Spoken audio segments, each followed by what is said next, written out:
So this ride was 6 years back in 2012. That was the first trip to Ukraine. It was the first trip on my BMW R1200 GS Adventure. It was a route that would take us 2 weeks all through, well, the northern part of Germany, into Poland, into Ukraine, meeting up with a friend, riding in the Carpathian Mountains, into Romania, riding down along the Carpathian Mountains, riding into Serbia along the Danube River, through the Iron Gates into Bosnia, and then into Croatia and visiting Dubrovnik, north into Austria and all the way on highways through Germany and then back home. And this is the trip.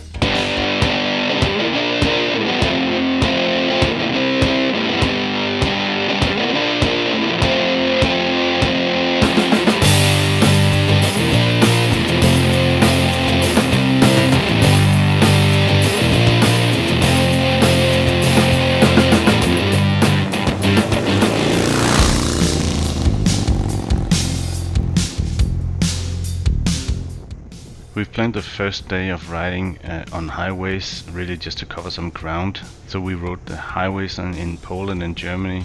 Once we got into Poland, the highway got really bad. After a while though, the highway got very smooth, and also very uninspiring, and we rode all the way to Auschwitz, a total of 1,000 kilometers for one day. So yeah, we were pretty sore on our butts when we finally got to the hotel. We wanted to see the Auschwitz Museum the following day.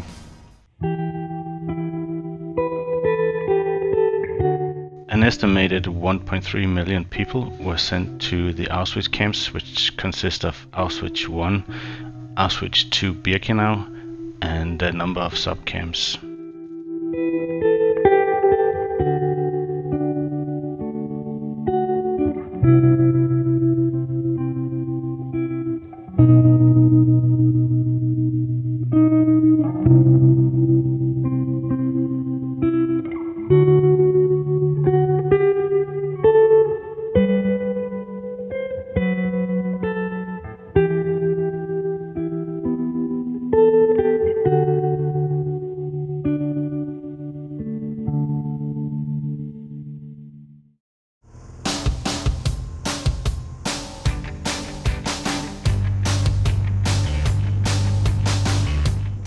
After visiting Auschwitz, we went out to the beautiful Polish countryside, riding in small back roads, hitting some gravel, and even fell along the way because I lost balance making a tight U-turn uphill. And we rode until the end of the day, where we landed at the place called Solino, which is a fantastic place, very nice area.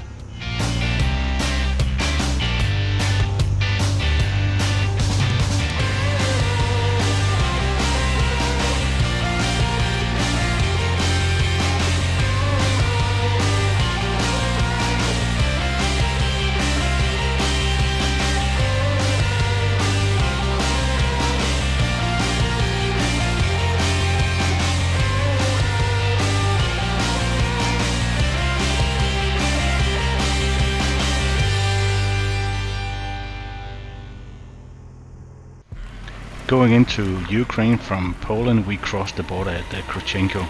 That's a really nice and quiet border crossing. As soon as we got into Ukraine, the road was different. They were less maintained. We had an accident along the way, nothing serious, but it was just a minor hiccup. And we drew a bit of attention from the local kids who popped up from all over the place to see what was going on.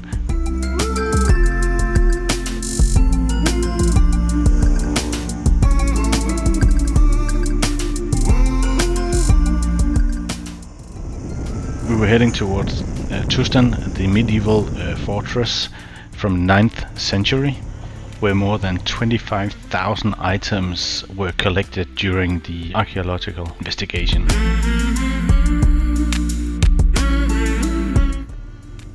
After seeing the Tustan fortress, it was time to move on. It was getting late in the afternoon, and it was about time to figure out where to sleep for the night. We normally never camp. There's limited number of campsites in these places, and bed and breakfast is very easy, or private owned basic hotel. It's nice with a restaurant and cold beer and a hot shower after an awesome day of motorcycle riding.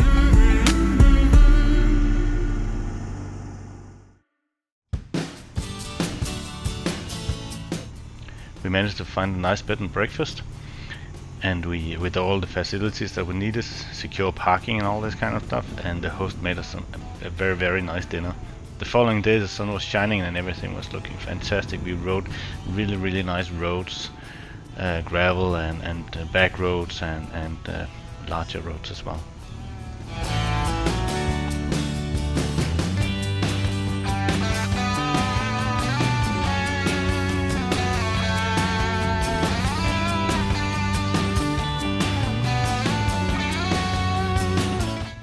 So you can't really talk Ukraine without talking traffic police, and we had our encounter with those as well.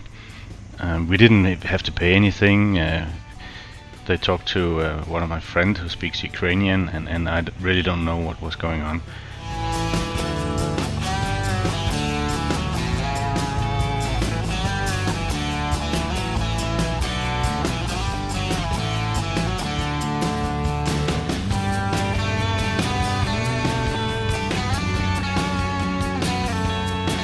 What I really like about Ukraine and Romania and other Balkan countries is that even though that you're on the countryside, you will always see people along the road doing their business, whatever they're doing, selling stuff, just, you know, going about their daily life, and so it never really gets boring.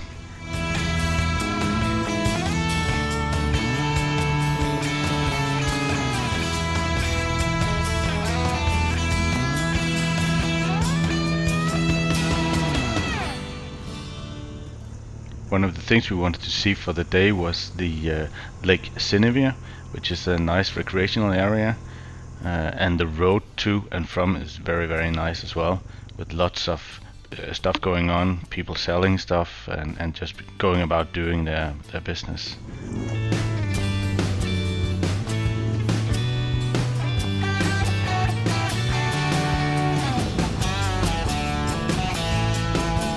Later that day we hit some rain showers, so we got really, really wet. The day was coming to an end, so it wasn't too bad. We ended up in a very nice bed and breakfast at a place called Rakiv.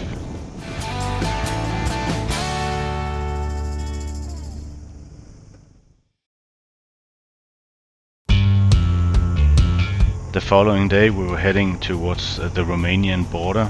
We were driving along the nice roads, wet though. We came across a military checkpoint. I think it was a military checkpoint. There was no issues whatsoever. He asked questions that I didn't understand and that he didn't understand me, so he just asked us to move on.